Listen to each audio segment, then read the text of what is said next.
Hi, I'm Joe Folkman, and welcome to the webinar today, Is Practicing Inclusion and Valuing Diversity a Common Blind Spot? We've collected some data on this topic, and we're going to show you that data. There's a self-assessment that you can also take on this, and we're going to give you a chance to look at your data on that. But let's start with some introductions. Jack, could you introduce our people here? You bet. This is Jack Zenger. You'll see a little brief bio about myself and my colleague, Joe Folkman. And finally, just a brief word about Tracy Consolini, who's the Director of Client Engagement for our organization. She will be kind of monitoring the chat room today. At the end, she'll also have some useful information and an offer to share at the end of the webinar. Tracy, say hi if you would. Hello, everyone. As Jack said, I'm Tracy Consolini, and I'll be monitoring and replying to chat messages during the webinar and then returning at the end of the webinar to share a special offer with you. So please feel free to submit thoughts or questions via chat. I'll make sure that we connect you with the right person after the webinar. Thank you, Tracy. And I assume they can ask questions about anything, right? Any issue. We'll do the best we can. Well, good luck with that. Once again, we do have a self-assessment. You can, if you haven't done it yet, and most of people have, you can go to this link, bit.ly/ZF-interact. And this really only takes about 10 minutes to complete, but it'll give you some insight into yourself and some issues that you have. I want to talk about the objectives. I think Jack and I are a little bit bold. We don't have a great reputation for being consultants in diversity and inclusion. Jack, that's not a topic we've written about it and we've got some blogs about it, but we're not well known for that, are we? No, not really. But we're going to, anyway, regardless of that, we're not experts in diversity and inclusion, but we are experts in measurement. And we've been measuring diversity and inclusion for over a decade. We've got some excellent data in it. It's become, over the years, a more and more important topic. And in fact, about 3 years ago, we looked at all the competencies that we had been measuring in our standard assessment, and we decided that we would add diversity and inclusion as a new competency to our 360 assessment. And so we want to talk about that today. We consider this a micro-learning experience. We hope that you can attend this and rather than sort of, just sit and watch, we want you to participate. That's why we want you to do the self-assessment. But we'd also like you to walk away with some ideas and some insights that we're going to give you. We're going to shine a light on blind spots for people, and hopefully they'll be able to see them. The most important thing, and the thing that we can add a lot of value around, is we've done research on how to improve. Now, a lot of times people, they say, well, how would I improve valuing diversity? And people go, well, just don't be biased. Right? And that leaves people sort of in a quandary. What would I do? We're going to give you today 5 behaviors that we know we can prove, we've got evidence to show that engaging in these behaviors will improve your effectiveness at valuing diversity. So let's start with a little poll. And if you could, the poll should come up on your screen and you can answer yes or no.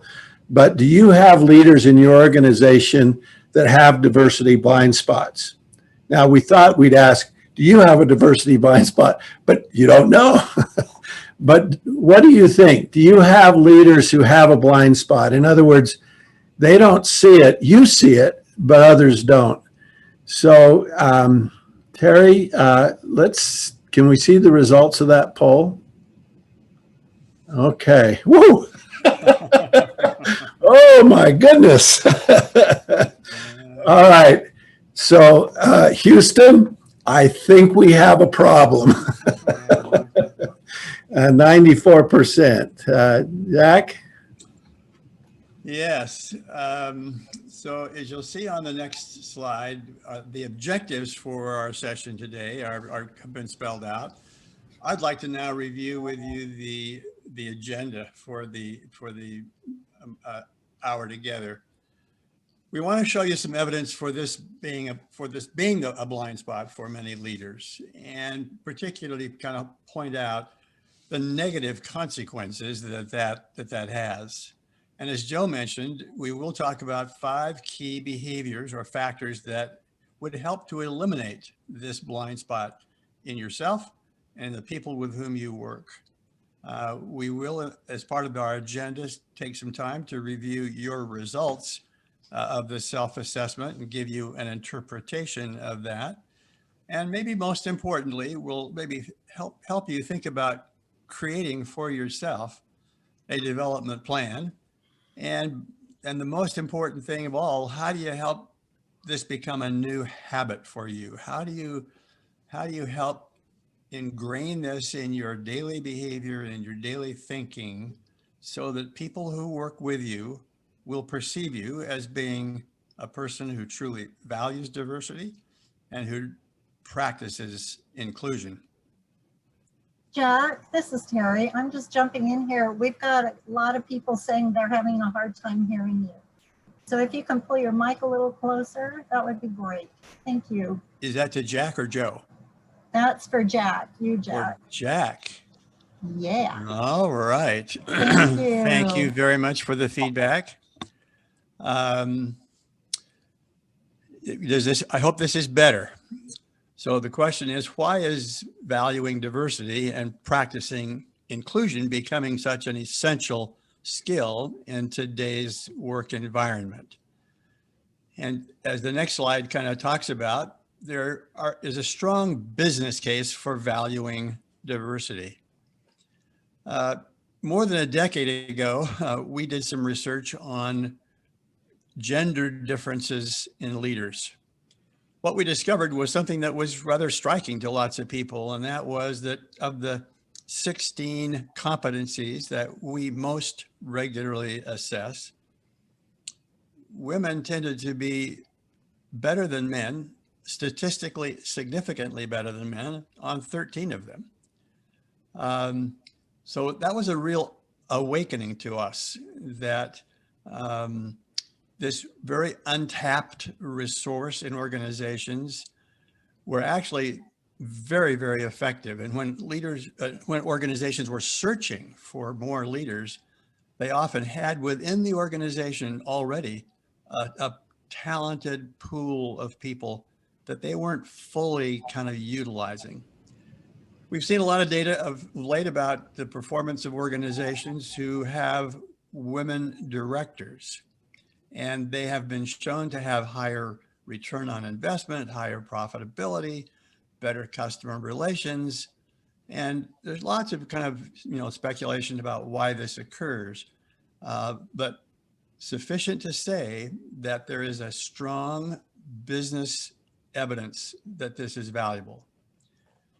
We're all living in the middle of this pandemic, and recently there's also been some published studies talking about the fact that those countries who have women leaders at their helm are having about 1/6 of the death rate from the pandemic as those countries that have men.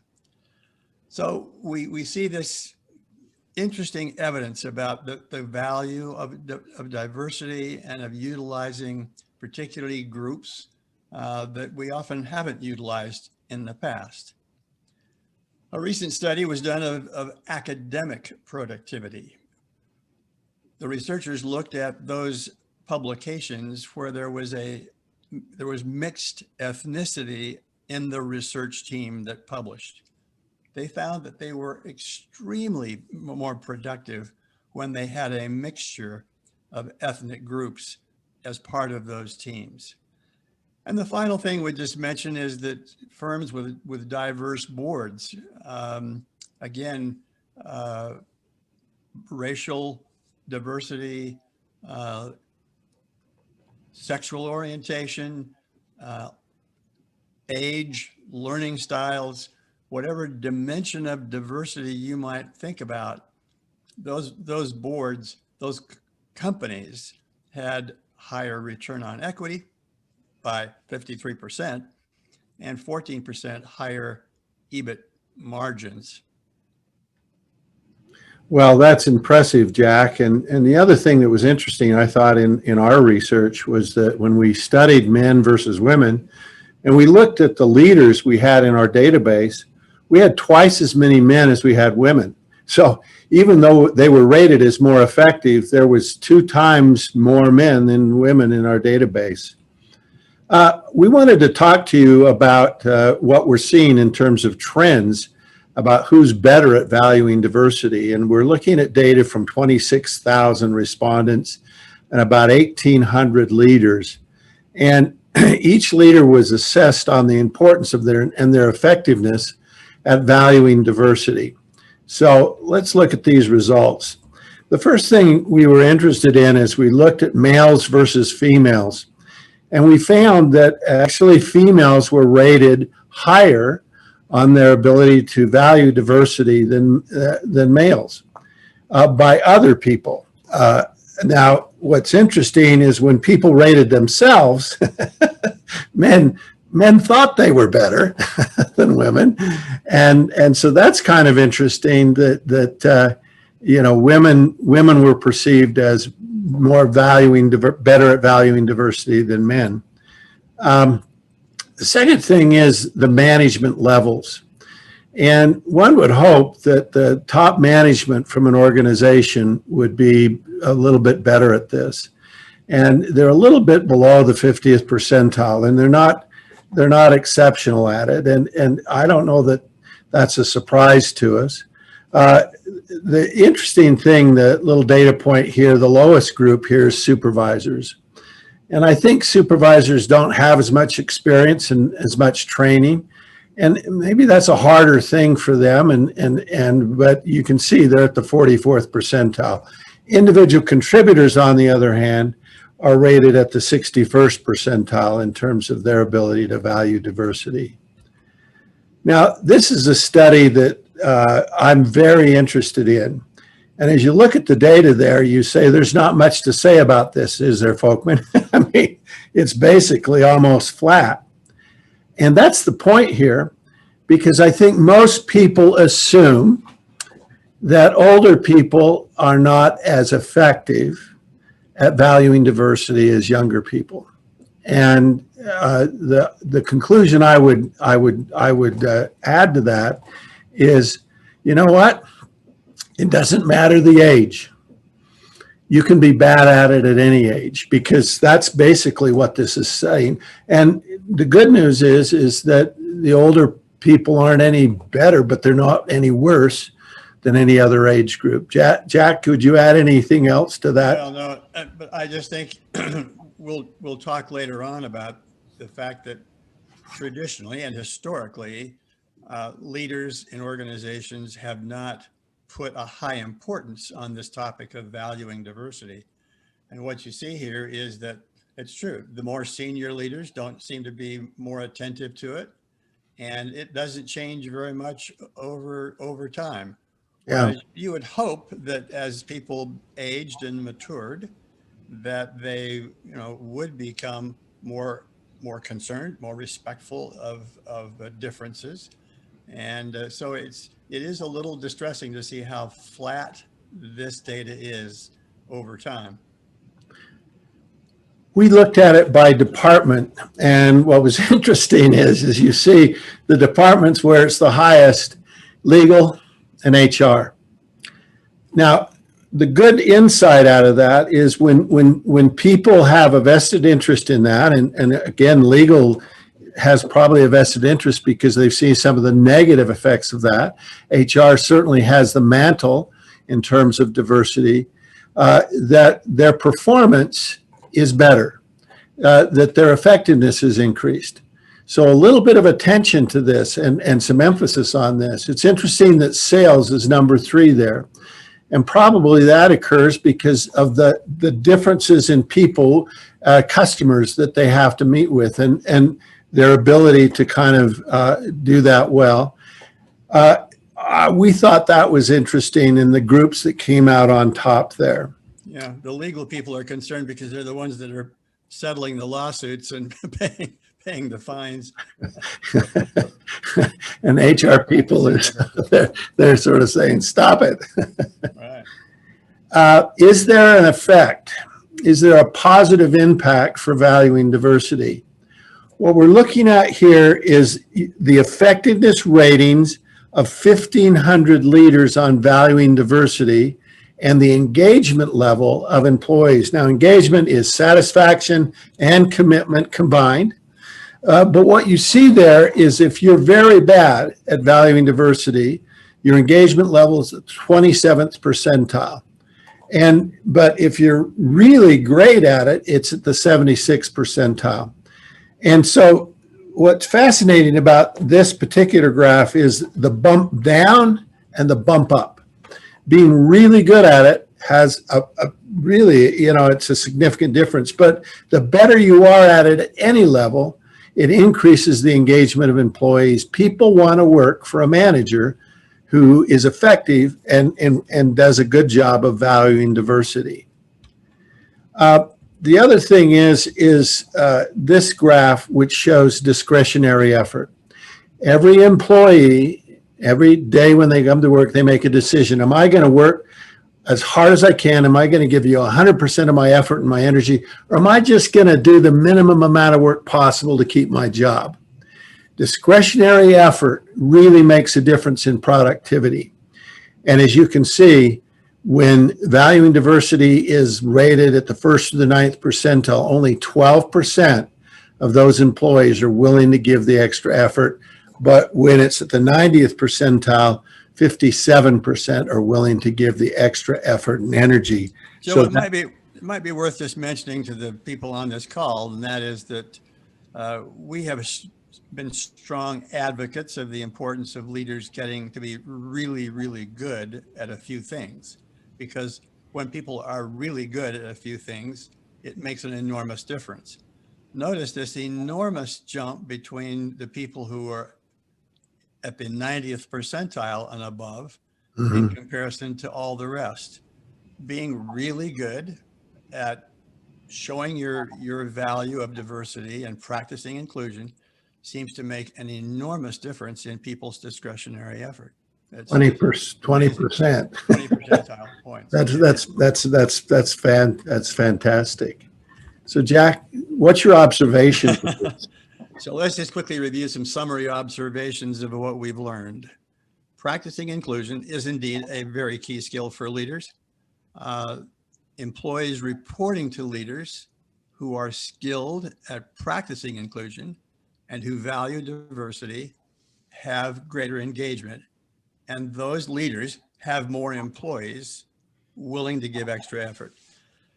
We've seen studies that indicates that this behavior affects retention, employee engagement, the ability of the firm to recruit good people, the profitability of the firm, the innovation that comes from that organization, their speed of decision-making, and their overall effectiveness of teams within.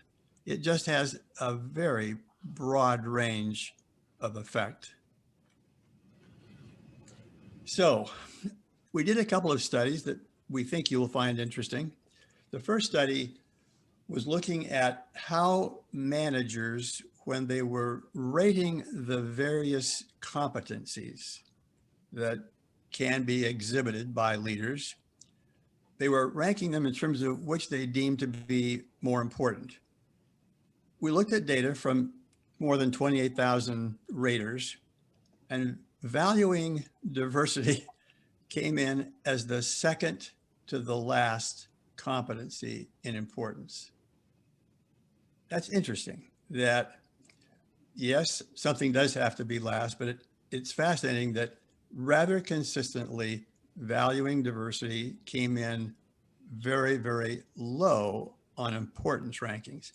The second study we did looked at importance rankings from 11,760 raters. And in this study, valuing diversity came in last in its importance. So here we see this behavior that's particularly in recent years become recognized as increasingly important. But when asked about it and about its importance, the people who are kind of rating it said, we see this as coming in very much toward the bottom. You think that's going to change, Jack? I mean, with all that's happening, do you think that's going to change a bit? I do think it's going to change a bit. I think the whole emphasis in the last few years here about social justice, Black Lives Matter, the importance of respecting differences in organizations, I believe we will see this change. And the fact that we had to change our competency model to include valuing diversity and practicing better inclusion, I think that's an indication of what's happening broadly. Yeah, I agree. Well, tell us about blind spots. The blind spots of leaders. Okay, we would invite you to kind of look with us at this data. So on the horizontal axis are ratings by the subordinates or direct reports of their manager on valuing diversity and practicing inclusion. And we put them into 4 quartiles, the bottom 25%, the 26th to 50th, and so forth. You can see these quartiles. We're now going to show you the self-evaluations of people. So the self-evaluations was that the people who are at the bottom 25%, they rated themselves as being, not too far from average, just a little bit below average, 42nd percentile. The middle 2 quartiles, the 26th to the 50th, we would call it the second quartile and the third quartile. Those are kind of relatively pretty much the same, not huge differences. And then you come to the very last quartile, which is people who are in the top. Notice that their self-evaluations were only somewhat above average, whereas their colleagues, their peers, the people who were rating them, saw them as being really quite effective. So what jumps out at you is this: blind spots. The people who are not very good think they're a lot better. The people who are really quite good and who do exhibit real valuing of diversity and practicing inclusion, they don't recognize how good they really are at it. So blind spots occur at both ends, both when I think I'm better than I am and when I'm a lot better than I really recognize. That's very true. Let me put some more salt in the wound here.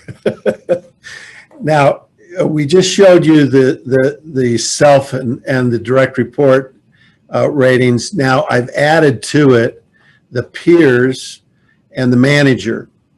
And I'd like you to pay a little more attention to the manager, because part of the implication of this is, does the manager see the same thing?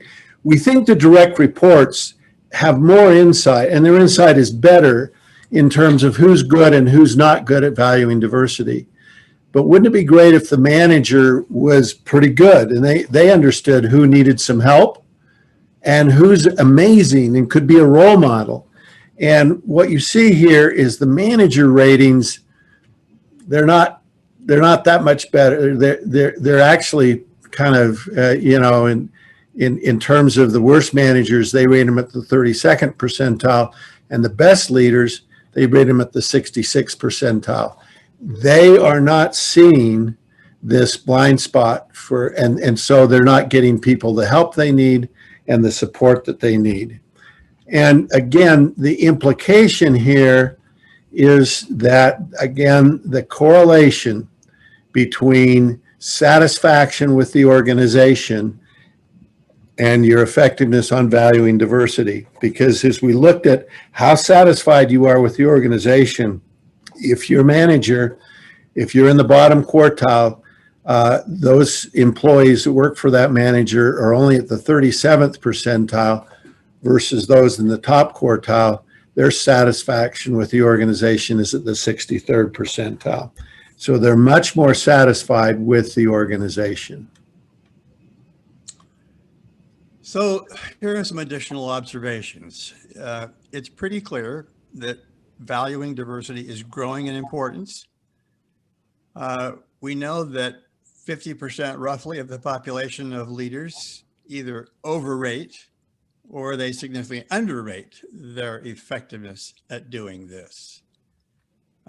We know that managers are somewhat unaware of who needs help and who at the same time could be pointed to as being great role models of this quality, these qualities, and that assessment from others is an extremely valuable tool in helping leaders to understand their effectiveness. And so we will, through the rest of our webinar today, talk about the fact that self-assessments are very helpful, but getting the perspective of other people is really powerful.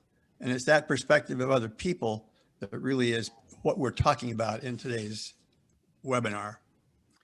Well, let's give you a little insight into your own self-assessment data. And this is the first part of that self-assessment. And the first thing it shows you is a score on valuing diversity. And again, the range of this score goes from -10 to +10. And again, the more positive the number, the better you score yourself in terms of valuing diversity. Now, as you took the self-assessment, you probably recognized questions that were more, you could recognize which of the responses was a response that might give you points on valuing diversity. But other questions you couldn't, because they got at things like, do you like to take risks, or do you like to be innovative, or do you like consistency in your work?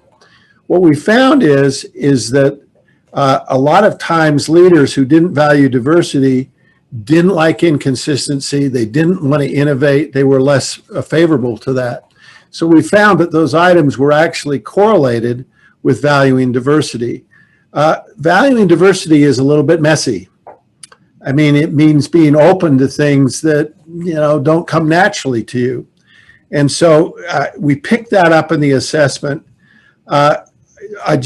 For your information, I've looked at the data that we've gathered so far, and the average on the valuing diversity preferences is about 5.17. So that's your interest or preference for valuing diversity. That second score is your effectiveness, and we're measuring you on the same three items that we use in the 360 assessment.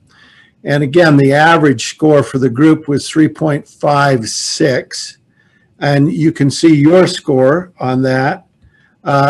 So let's just do a little poll here and tell me, do you know if others perceive you as a person who values diversity and practices inclusion? What do you think? Do others see you as effective at that? And do you have some insight into that? Or are you kind of not sure? So if you're confident, vote yes. But if you don't know, vote no. Let's see what that comes in as. So Terry, what do the results show here? Oh, okay. So do you know if others perceive you as a person who values diversity and inclusion? Well, 77% said yes, and about 23% said no. Oh, that's interesting. So let me just tell you the other part. Next section in the assessment was our norms that we've gathered. These are norms from thousands of raters, and our average score on our norms is 3.7.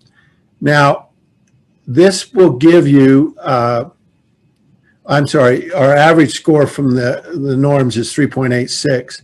So if your score is higher than 3.86, you might be overrating yourself. You might not be as good at this as you think. All right. So just be aware of that. So now we come to the, we think, most important part of our webinar today, and that is, what can leaders do to improve their effectiveness at valuing diversity? Our data consists of over 8,000 raters pertaining to about 3,000 leaders in our database. And what we found was that there were indeed these 5 fundamental behaviors that truly elevate the way people are perceived at their valuing diversity. You can see them there spelled out: collaborate and promote teamwork, and so on. You can read those. And so for the next just short while, we're going to talk about each one of them and kind of elaborate a bit about it.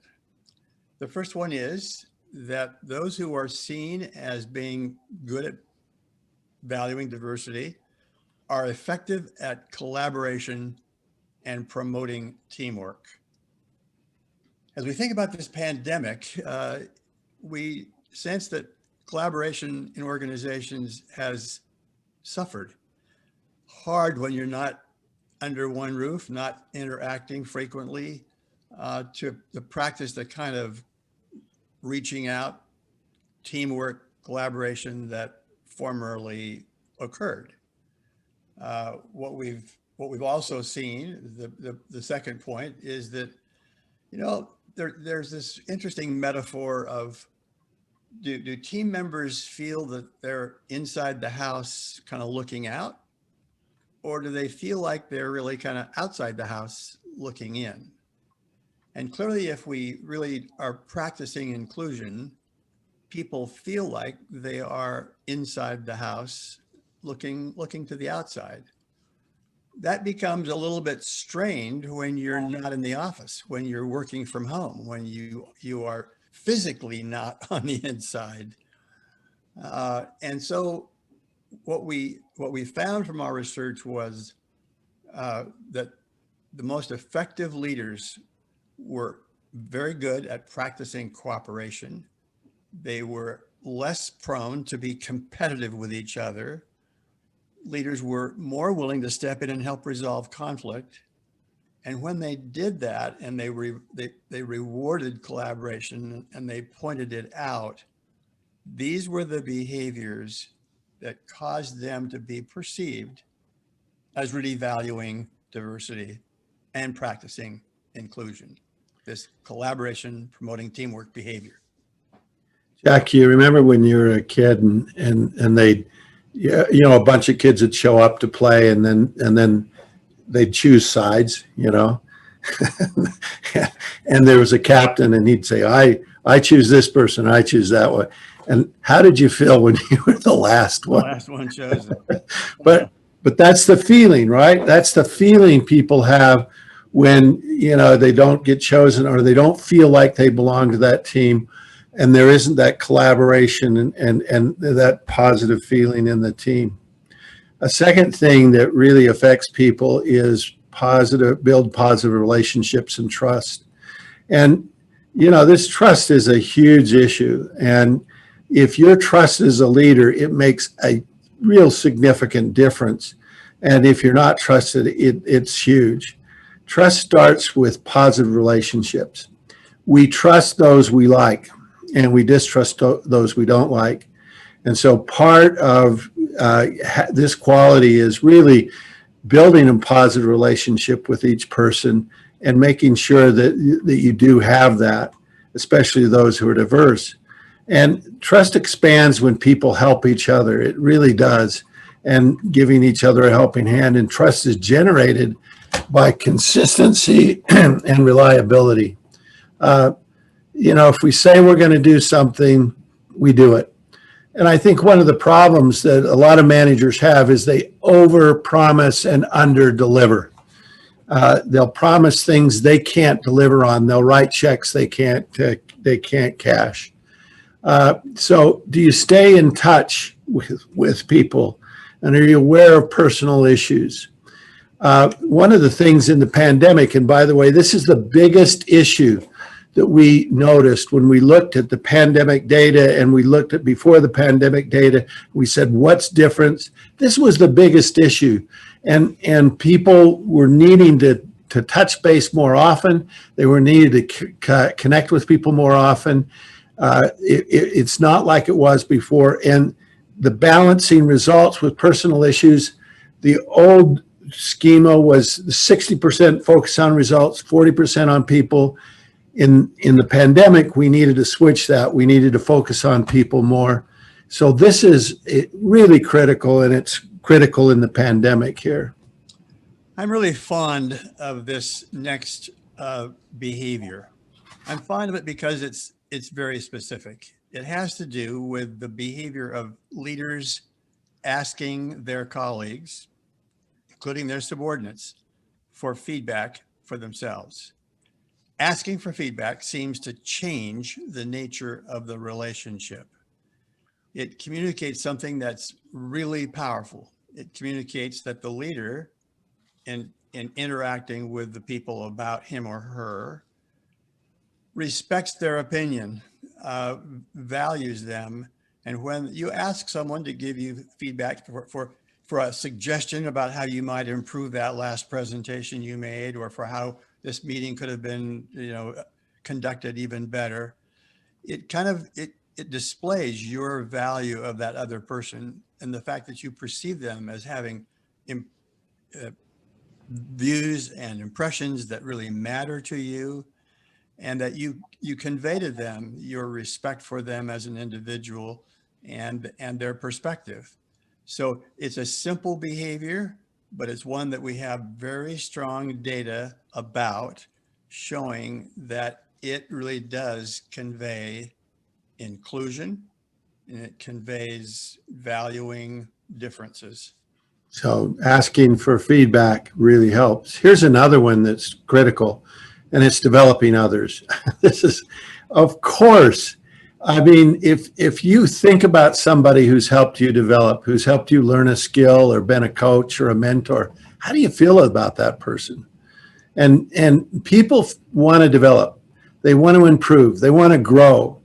And showing concern for development, it signals respect and it signals caring when you're willing to do that. And being involved in the development telegraphs a genuine inclusion, a real interest in that person. And, you don't always have to teach the skill or be the instructor, but if you can support that, if you can give people the right assignments that will help them develop and monitor that development, people, if they go to work every day and work hard, go home and get a paycheck, that's a job. If they go to home, work every day, get a paycheck, but learn something new, that's a career. That makes a big difference. And people want to develop. That really makes them feel included when they're developing. Joe, I think that's particularly important in the midst of this pandemic, where we're being pressed by so many other forces. It's easy to kind of put this aside, but boy, what a difference it makes. The fifth behavior that we found was statistically linked to this behavior of valuing diversity and practicing inclusion, was that the leader behaves in a way that is geared to inspire and motivate others. When you ask employees what they want from their manager, the number one thing that they indicate is, we want a manager who truly inspires us. Now, we know from our research that this combination of pulling and pushing is an optimum way to do it. What we find is that some of us kind of get inclined to do one or the other and don't realize the need to do both. So if you're inclined to push, you might think about a little more pulling If you're inclined to only pull, there are moments in time when pushing is appropriate. I guess we've published a book on this topic about the inspiring leader, but we know that leaders do inspire in a variety of ways. Some by their interpersonal skills, some by their technical knowledge, some by their ability to kind of draw out the best from other people. So in a variety of ways, leaders inspire, but it is one of those 5 elements that combine to truly drive higher perceptions of your valuing inclusion and practicing inclusion and valuing diversity. Well, the nice thing about that and about these behaviors is these are all things that you can do. I mean, they're easy things. Now, let me show you the evidence here. So we, based on thousands of leaders, what we did is we looked at if you were above average on none of these 5 things, your effectiveness at valuing diversity would be at the 21st percentile. If you had one of those 5 above average, you would move to the 38th percentile, 2, 43rd, 3, 56th, 4, 67th. And if you were all 5, and you know, as I look at those 5, I think, gosh, those are all very valuable. It might be an okay goal to say, I'm going to be good at every one of those. I want to be above average at every one of those. Your ability to value diversity would be at the 79th percentile. So in terms of, well, do these work? I mean, am I going to be better at valuing diversity if I do these 5 things? We've got evidence to show yes. Now, let me show you a second approach. And as you probably know, if you've listened to any of our webinars, we believe in strength building. So here's another approach. And again, if you just did one of these and you were really good at any one of these, you'd be at the 71st percentile. At 2, at the 81st percentile. 3 at the 88th percentile. 4 at the 88th, and 5 at the 96th. So a second approach would be just finding 1 or 2 of these skills and saying, I'm going to be great at this. I'm going to be great at developing others, or I'm going to be great at relationships. And either approach works. You can see that trying to be good at 5 things is a little more difficult than being great at 2. But being great at something is kind of hard too. So you're going to need some help on this. I will emphasize one thing. We emphasize strengths are important. Wonder if you have a fatal flaw in trust. What happens? You're at the 11th percentile. So the killer on valuing diversity is when people can't trust you. It sort of ruins everything, and it has a negative effect. So what is needed to be great at valuing diversity? You can be above average on all. It gets you to the 79th. You can be good at a couple or 1 or 2, and it moves it up. Just 1 gets you to the 81st. However, having 1 skill at the 10th percentile, a fatal flaw, moves you down significantly. So you can't have a fatal flaw in any one of these. Now, what we did in the self-assessment is we measured your preference for engaging in these 5 different activities. And this is a good indication of how much you like this particular thing and how much you enjoy. And we just went through the 5 companion behaviors, and the higher your score, the higher your engagement around it. And so as you think about this, this will give you a good insight into your preference or your desire for any one of these things and to be good at one of these things. So how do you choose? How do you increase? So the last part of our session today is going to be just talking about how do you increase your ability to value diversity. And there are three main things that we would suggest that you consider. One of them is your strengths. What are you good at? As Joe has just observed, having a fatal flaw kind of really does tank you, especially if that fatal flaw is something like trust. But any one of those five, if you're just really devoid of it, obviously will detract. But the main point behind this competence is which of these five might you be relatively good at that you could increase to a much higher level with just a little bit of effort. The second consideration has to do with what does the organization need? As you stand back and look at where the organization is, if you were to improve one of these elements, which one would have the greatest impact on your job? What would make the biggest difference to the organization? And the third screen or filter is your passion. What are you excited about doing? Which competency do you have a high level of passion to improve? Would it be developing others? Would it be creating more positive relationships? Would it be practicing more collaboration and teamwork? So it's the interplay of these three forces that we think can help you choose which one or ones do I want to work on. Joe?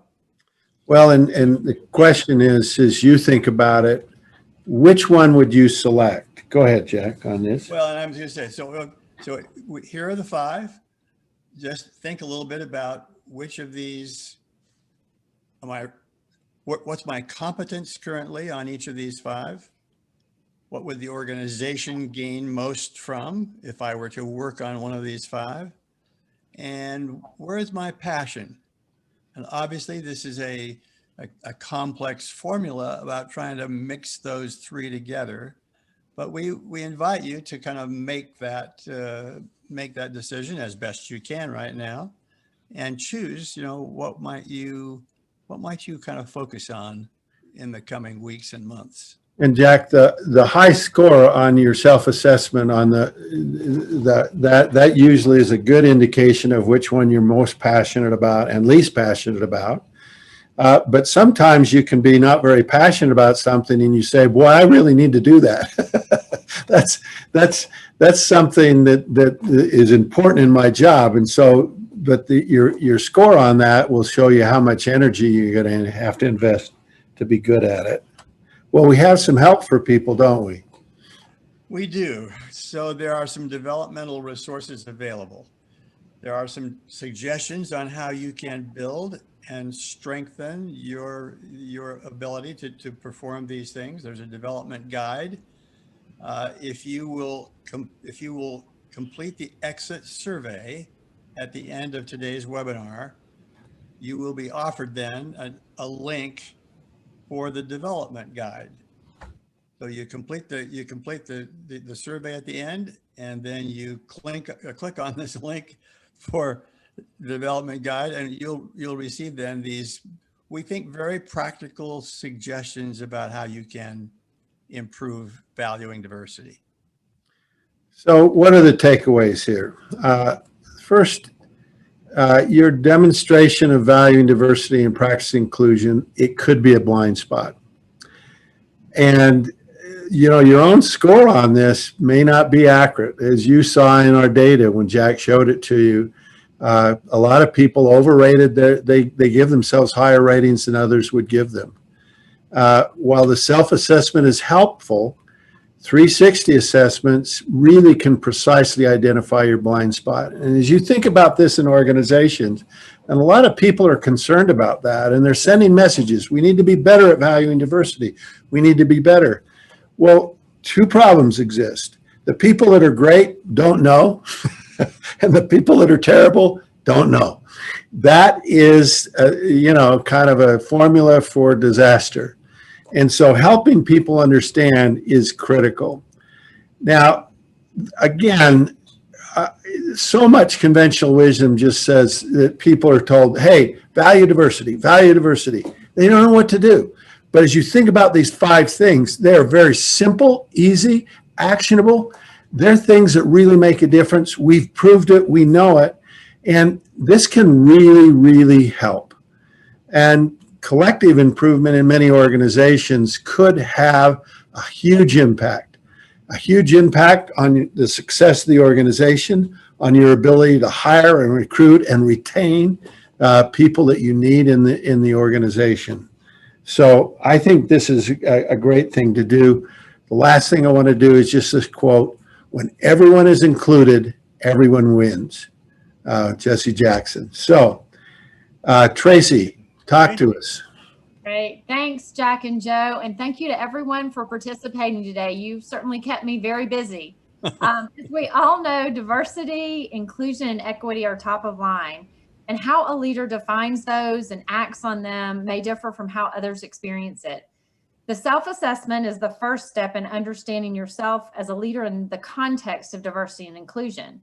To get a real sense of how those around you see and feel the 5 fundamental behaviors of valuing diversity, we suggest a 360-degree assessment. As promised, we have a special offer for you.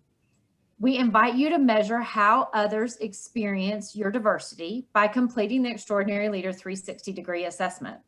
The results will inform how you develop the behaviors that are most critical. An executive coach will help you with the analysis and action planning. And the special offer is that you will receive 50% off the assessment if you start it by Friday, December 4th of this year. You'll get 1 hour of complimentary coaching. And all you need to do is contact me at the email you see on your screen, tconsolini@zfco.com, for more details. That's great. And we would love your feedback. Feedback is a gift. As we conclude, an exit survey will launch. If it doesn't, open a new browser, go to the links seen here and in the chat. And remember, as Joe reminded everyone earlier, it is case sensitive. In the exit survey, you'll be able to download the Valuing Diversity Development Guide. And again, we appreciate your time and your participation. Please contact us with any questions, comments, or suggestions.